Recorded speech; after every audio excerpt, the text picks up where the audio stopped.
श्री स्वामी समर्थ. तुम्ही सुद्धा तुमच्या देवघरामध्ये कलश भरून पाणी ठेवता का?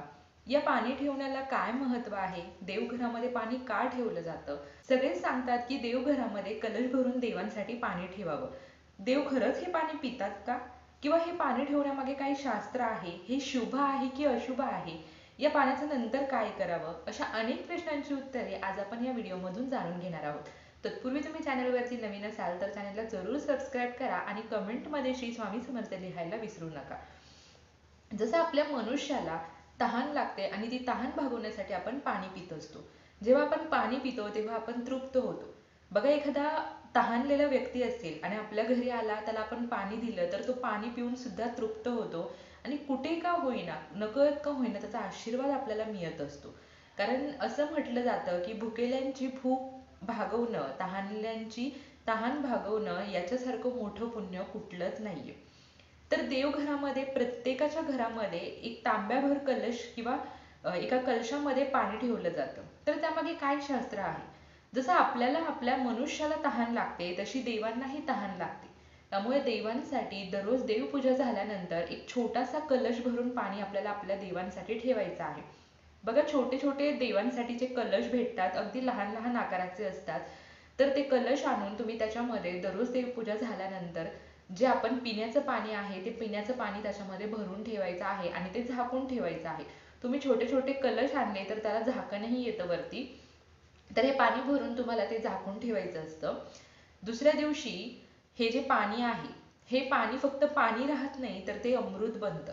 कारण सगळ्या देवांची जी दैवी शक्ती आहे, सकारात्मकता आहे, ती त्या पाण्यामध्ये उतरत असते. आता हे पाणी जे आहे ते खरंच देव पितात का? तर हो, देव हे पाणी पितात. आपल्याला वाटतं की पाणी तर काल आहे तेवढंच आहे, पण ती देवाची एक लीला असते. आणि ज्या घरामध्ये देवांसाठी पाणी ठेवलं जातं ना, तिथे खूप सकारात्मकता असते. त्या कुटुंबावरती देवांचा कृपा आशीर्वाद असतो. आतापर्यंत तुम्ही नसेल ठेवलं, पण इथून पुढे देवांसाठी पाणी तुम्ही नक्की ठेवा. देवांसाठी लहान लहान कलश भेटतात बघा, त्या कलशामध्ये तुम्ही पाणी ठेवू शकता. किंवा अगदीच तुमच्याकडे ते नाहीये किंवा तुम्हाला घेणं ते शक्य नाहीये, तर तुम्ही एका छोट्या पेल्यामध्ये पाणी ठेवा आणि तो पेला झाकून ठेवा. जेव्हा तुम्हाला देवाच्या कृपा आशीर्वादाने ती घेण्याची संधी येईल तेव्हा तुम्ही देवासाठी छोटा कलश घेऊ शकता. दुसरी गोष्ट, आता या पाण्याचं काय करावं? तर आज आपण सकाळी देवपूजा झाल्यानंतर हे पाणी ठेवतो. दुसऱ्या दिवशी जेव्हा आपण देवपूजा करायला जाणार आहोत तेव्हा हे जे पाणी आहे, हे पाणी तुम्ही संपूर्ण घरामध्ये शिंपडू शकता. असं केल्याने काय होतं, तर आपल्या घरामध्ये जी नकारात्मक शक्ती आहे ती निघून जाते, घरात सकारात्मक शक्तीचा संचार होतो. घरामध्ये सतत जी काही निगेटिव्हिटी आहे, इडापिडा आहे, साडेसाती आहे, नजरबाधा आहे, करणीबाधा आहे, त्या गोष्टी निघून जातात. हळूहळू त्याचा अनुभवही तुम्हाला येईल.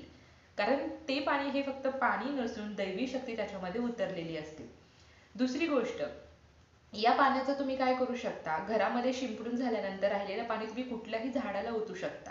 फक्त तुळशी मातेला ओतायचं नाहीये, कारण तुळशी माता ही स्वतःमध्ये एक देवता आहे.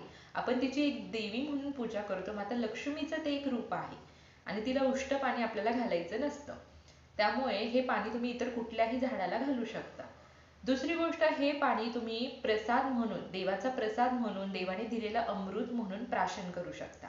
तुम्ही काय करू शकता, हे जे पाणी आहे हे पाणी तुम्ही दररोज सकाळी पिऊन घ्यायचं आहे आणि नंतर परत देवांसाठी दुसरं पाणी ठेवायचं आहे. या पाण्याने आपल्या इच्छाही पूर्ण होतात. आता तुम्ही म्हणाल की कसं? तर जेव्हा तुम्ही देवांसाठी पाणी ठेवणार आहात तेव्हा तुम्ही तो जो कलश आहे तो तुम्हाला असं उजव्या हातामध्ये घ्यायचा आहे आणि त्या कलशातील पाण्याकडे तुम्हाला कॉन्सन्ट्रेशनने, एकाग्रतेने बघून तुमची जी काही इच्छा आहे ती बोलून दाखवायची आहे.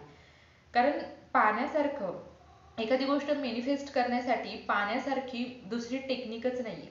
हे जे पाणी आहे त्या पाण्यामध्ये तुम्ही जे काही बोलता ते सगळं उतरतं. प्लस दैवी शक्तीचा जो काही सगळ्या देवांच्या दैवी शक्ती आहेत त्या पाण्यामध्ये उतरतात आणि तुमची इच्छा पूर्ण व्हायला मदत होते. लवकरात लवकर तुमच्या त्या इच्छा पूर्ण होतात. असं बोलून ते पाणी तुम्हाला देवासमोर ठेवायचं आहे आणि दुसऱ्या दिवशी ते पाणी तुम्ही प्राशन करू शकता.